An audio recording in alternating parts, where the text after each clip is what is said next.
बाळासाहेबांच्या तमाम शिवसैनिकांना तुमच्या ह्या अनिश गाढवेचा, बाळासाहेबांच्या लहानशी शिवसैनिकाचा आणि शिवसेनेच्या प्रवक्त्याचा मानाचा जय महाराष्ट्र. शिवसैनिकांनो, आजच्या व्हिडिओच्या सुरुवातीलाच तुम्हा सर्वांकडून एक गोष्ट करून घेणार आहे. अगदी सोपी गोष्ट आहे. तुम्ही सर्व शिवसैनिकांनी, शिवसेना एक वादळवरच्या सर्व शिवसैनिकांनी शिवसेना एक वादळला सबस्क्राईब करायचं आहे. अगदी आता ताबडतोब करायचं आहे. कारण हे माध्यम अगदी निशुल्क आहे. यासाठी कुठलंही शुल्क मोजावं लागत नाही. अगदी निशुल्क माध्यम आहे. ज्या ज्येष्ठ शिवसैनिकांनी किंवा वरिष्ठ शिवसैनिकांनी शिवसेना एक वादळ अजूनही सबस्क्राईब केलं नसेल किंवा किंबहुना त्यांना सबस्क्राईब कसं करायचं हे माहित नसेल, त्यांनी आपल्या परिवारातल्या इतर सदस्यांकडनं शिवसेना एक वादळला सबस्क्राईब जरूर करून घ्यावं. कारण हे एकमेव माध्यम आहे ज्याद्वारे मला शिवसेनेचे विचार तुम्हा सर्वांपर्यंत पोहोचविता येतात. शिवसेनेच्या भूमिका आहे अशा तुम्हा सर्वांपर्यंत पोहोचविता येतात. त्यासाठी तुम्हा सर्वांना अगदी व्हिडिओच्या खाली सबस्क्राईब नावाचं एक बटन आहे, त्याला फक्त तुम्हाला प्रेस करायचंय. आणि ज्यांनी या अगोदरच या सबस्क्राईब बटनाला प्रेस केलेलं आहे त्यांनी ते पुन्हा प्रेस करू नये, नाहीतर ते अनसबस्क्राईब होईल. यासाठी सर्वांनी सबस्क्राईब करा आणि तुम्ही सर्वजण ते करत आहात अशी मी खात्री बाळगतो. आज जो विषय शिवसैनिकांना तुम्हा सर्वांसमोर मी घेऊन येतोय तो आहे मुंबई उत्तर पश्चिमचा. अनेक शिवसैनिकांचं या मुंबई उत्तर पश्चिमच्या त्या लोकसभा मतदारसंघावर लक्ष केंद्रित आहे. कारण 48 मतांनी दाखवलेला शिवसेनेचा पराभव हा अनेकांच्या जिव्हारी लागलेला आहे. 48 मतांचा हा पराभव. जवळपास 3 वेळा विजय घोषित झाला. अमोल भैया कीर्तीकरांचा गुलाल उधळला गेला. अनेक कार्यकर्ते ढोल ताशे वाजवायला लागले. जवळपास 3 वेळा विजय घोषित झाल्यानंतर फेरमोजणी फेरमोजणी फेरमोजणी हा नेमका काय गौड बंगाल आहे? 652 मतांचा तिथे घोळ आहे. 652 मतांचा तो आकडा जुळत नाही निवडणूक आयोगाच्या आकड्याशी आणि आपल्या एजंटच्या आकड्याशी. 652 मतांचा घोळ. जवळपास 2200 मतांवर पहिला विजय, 1785 मतांवर दुसरा विजय, तिसरा विजय 652 700 मतांपर्यंतचा. आणि त्यानंतर दाखवण्यात आली ती पिछाडी. जवळपास 48-49 मतांचा हा डिफरन्स तिथे तयार झाला. एका मताचं मताधिक्य दाखवण्यात आलं शेवटच्या क्षणी, चौथ्या वेळेस. आणि नंतर 48 मतांनी मायनस दाखवण्यात आलं. याच सगळ्या प्रकारावर ज्या वेळेस शिवसेनेने ती मागणी केली, अमोल कीर्तीकरांकडनं ती मागणी करण्यात आली. ती मागणी केली गेली होती मुंबई उपनगरचे जिल्हाधिकारींकडे.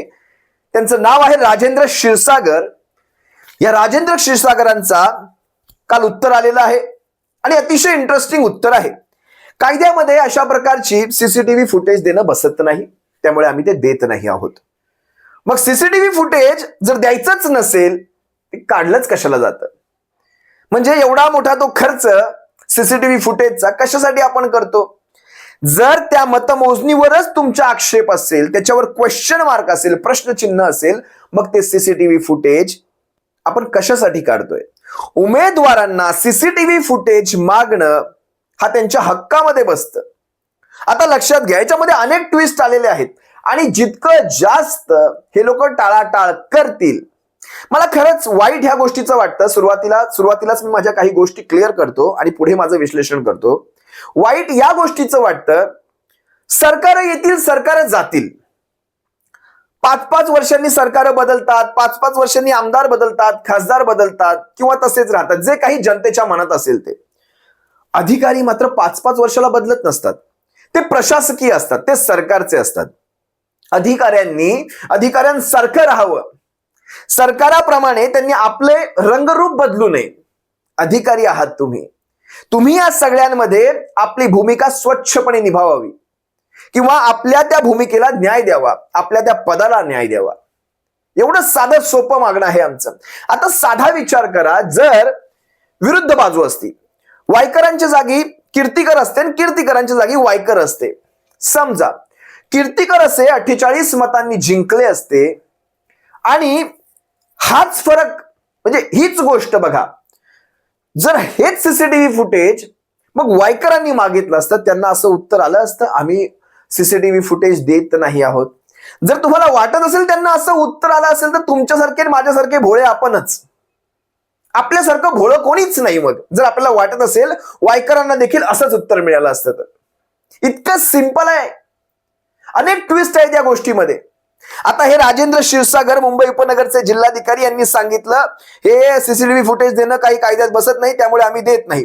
म्हणजे जिथे ईव्हीएम ठेवलेले आहे तिथे आणि मतमोजणी झालेलं तर हॉल, नेस्को कंपाऊंडचा तो हॉल गोरेगावचा दिलेला नाही. आता दुसरी गोष्ट पहा बरं, ह्या सगळ्या गोष्टी कोर्टामध्ये अतिशय विरोधात जाणाऱ्या आहेत. तुम्हाला माहित असेल घोळ तिथेच लगेच कळतं घोळ कुठे आहे, जिथे टाळाटाळ होते, जिथे तुमची उत्तरं बदलली जातात.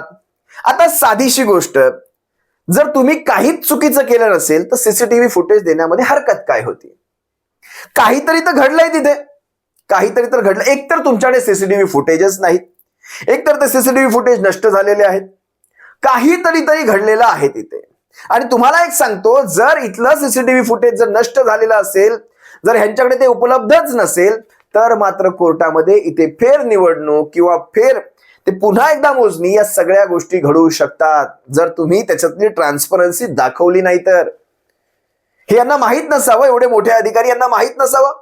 आता तो हिंदू समाज पक्षाचा भरत शहा म्हणून एक उमेदवार होता, आणि मला वाटतं आणखी 1-2 पक्ष आहेत ज्यांनी अशीच तक्रार केलेली आहे. हिंदू समाज पक्षाच्या भरत शहांनी एक तक्रार केली होती की ह्यांचा मेहुणा, वायकरांचा मेहुणा, त्याचं नाव आहे मंगेश पंडिलकर, हा वायकरांचा मेहुणा तिथे आतमध्ये मोबाईल फोन वापरत होता. जवळपास जर तुम्ही त्या क्षेत्रात कधी गेला असाल जिथे ते मोजणी होते, तुम्हाला कदाचित माहित नसेल, मी सांगतो तुम्हाला, इतकं संरक्षित क्षेत्र असतं, शूट ॲट साईड असते. म्हणजे तुम्ही तिथे अनऑथराइज एंट्री, अवैध एंट्री तुमची तिथे अलाउड नसते. अशा प्रकारचं जर वातावरण असेल, जवळजवळ 3 ठिकाणी सुरक्षा चेकिंग असते, 3 ठिकाणी बॅरिकेड्स 3 ठिकाणी असतात. अगदी तुम्ही काय नेलंय काय नाही सगळं चेक केलं जातं. मग हा वायकरांचा मेहुणा आतमध्ये मोबाईल नेतोच कसा? आतून कुणाकुणाशी बोलतोय हा वायकरांचा मेहुणा, आतून कुणाकुणाशी बोलतोय, किंवा ह्या वायकराच्या मेहुण्याने कुणाकुणा त्यांचा सीडीआर डेटा तपासला जावा आणि तो मोबाईल जप्त झालेला आहे. आणि महत्वाची गोष्ट म्हणजे या वायकराच्या मेहुण्यावर FIR दाखल झालेली आहे. ही जमेची बाजू आहे. फक्त एकट्यावरच नाही, तर इथला दिनेश गुरव म्हणून, आणि ती आजच झालेली आहे बरं का, दिनेश गुरव म्हणून मतमोजणी कर्मचारी किंवा मतमोजणी अधिकारी म्हणा, त्यांच्यावर देखील तक्रार दाखल करण्यात आलेली आहे. आता आतमध्ये फोन घेऊन जाणारा हा वायकरांचा मेहुणा हा कुणाकुणावर दबाव टाकून आलाय ना, ह्या गोष्टी अतिशय महत्वाच्या आहेत. काही होऊ शकतं, हा फोन अधिकाऱ्यांना देऊ शकतो, तिकडून अधिकाऱ्यांवर दबाव येऊ शकतो. इथे फोन अलाउड नसतात, ते याच कारणासाठी अलाउड नसतात, त्याला परवानगी याच कारणासाठी नसते. आता महत्वाचा ट्विस्ट तुम्हाला सांगतो, पोलिसांनी, वनराई पोलीस स्टेशनच्या पोलिसांनी तक्रार दाखल केलेली आहे. म्हणजे FIR, गुन्हा नोंद, तक्रार म्हणण्यापेक्षा गुन्हा नोंद झालेला आहे. पण हा गुन्हा नोंद ह्या भरत शहाकडनं झालेला नाही. म्हणजे त्यांनी काय दाखवलंय, भरत शहा हे तिथे साक्षीदारांमध्ये दाखवलेत, आणखी एक मला वाटतं मेहता म्हणून कोणतरी आहे, हे साक्षीदारांमध्ये आहेत. पण तक्रार दाखल किंवा मुख्य तक्रारदार कोण आहे, तर ते तहसीलदार आहेत. म्हणजे तहसीलदारांच्या तक्रारीवरून हा गुन्हा नोंद झालेला आहे असं दाखवण्यात आलेलं आहे. म्हणजे याचा अर्थ तुम्हाला सांगतो, तुम्हाला वाटेल तक्रार झाली आहे म्हणजे गुन्हा नोंद झालाय, याच्या नावाने हो किंवा त्याच्या नावाने हो, यात फरक काय पडतो? तसं नाहीये.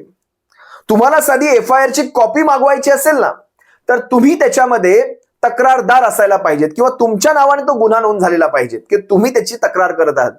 तुम्ही इथे विटनेस मध्ये, तुम्हाला साधी FIR कॉपी सुद्धा मिळणार नाही. म्हणजे दबावाखाली हा गुन्हा नोंद झालेला आहे, पण गुन्हा नोंद हा तहसीलदारांच्या नावावरून, तक्रारीवरून झालेला आहे. अशा एक ना एक अनेक गोष्टी इथे आहेत. खरं तर तुम्हाला तो डायलॉग का कुणास ठाऊक आठवतो, हार कर भी जीतने वाले को बाजीगर कहते हैं, ते पिक्चर मध्ये चांगलं वाटतं. इथे हारल्यानंतर पण चोऱ्या चपाट्या काय म्हणतात, ते पाकिटमाऱ्या करून जिंकणाऱ्यांना काय म्हणतात, या उमेदवाराचं नाव. इतका घाणेरडा प्रकार. आई एकविरा देवीचे आशीर्वाद आपल्या पाठीशी आहेत अमोल भैया, आई एकविरा देवीचे आशीर्वाद आपल्या पाठीशी आहेत आणि आपला विजय हा सुनिश्चित आहे. फक्त कोर्टातल्या ह्या ज्यावेळेस आपल्या लढाया चालू होतील, या सगळ्या थोडा वेळ जाईल. बघा शेवटी कसं असतं, या सगळ्या गोष्टींमध्ये वेळ जातो. असं नाही की आज झालंय उद्या लगेच क्लिअर, असं होत नाहीये. तसं व्हायला हवं खऱ्या अर्थाने, कारण हे मोठे निर्णय आहेत. पण तुम्हाला सर्वांना एक गोष्ट लक्षात असायला हवी की चंदीगडमध्ये ज्यावेळेस नगर निगमच्या निवडणुकांमध्ये हा घोटाळा झाला होता, ज्यावेळेस त्या अनिल मसीहने, त्या प्रिसिडिंग ऑफिसरने काही ते बॅलेट बाद केले होते स्वतः खडाखुड्या करून, ते सगळं कॅमेऱ्यात कैद झालं होतं. आणि तो कॅमेरा, त्याची सीसीटीव्ही फुटेज ही सगळ्यात महत्वाचा पुरावा ठरली होती. इथे बरोबर त्याच्यावर घाला घातलेला आहे, तुम्ही समजताय. मग आता ह्या सगळ्यावर मान्य सुप्रीम कोर्टाने ज्यावेळेस त्या नगर निगमच्या निवडणुकीमध्ये सुप्रीम कोर्टाने अशा प्रकारचा हस्तक्षेप करून ते सगळं रद्द करवलं होतं, आता इथे सुद्धा तेच घडणार आहे. पण इथे जर सीसीटीव्हीच्या बाबतीत छेडाछाड झाली तर मात्र इथे फेअर इलेक्शन म्हणजे पुन्हा इलेक्शन किंवा पुन्हा मतमोजणी ईव्हीएमची होऊ शकते. आणि मतमोजणीमध्ये तिथे आपल्याकडे सगळा डेटा आहे, कुठल्या मशीनवर किती, कुठल्या मशीनवर कितीचा आकडा आहे, काही बदल करू शकणार नाही. या सगळ्या गोष्टी तिथे घडतील याची मी तुम्हाला खात्री देतो. मुंबईमधला हा उत्तर पश्चिमचा विजय हा काही यांना पचवता येणार नाही. आपण म्हणतो दाल में कुछ काला है, हे सीसीटीव्ही काही देत नाही, इथे अख्खी डाळच काळी आहे, हे मात्र मला इथे साफ साफ दिसतंय. असो, तुर्तास तुम्हा सर्वांची रजा घेतो. तुम्ही सर्वांनी शिवसेना एक वादळ या तुमच्या हक्काच्या माध्यमाला सबस्क्राईब केलं असेल अशी आशा बाळगतो, खात्री बाळगतो, रजा घेतो. सप्रेम, जय महाराष्ट्र. काळजी घ्या.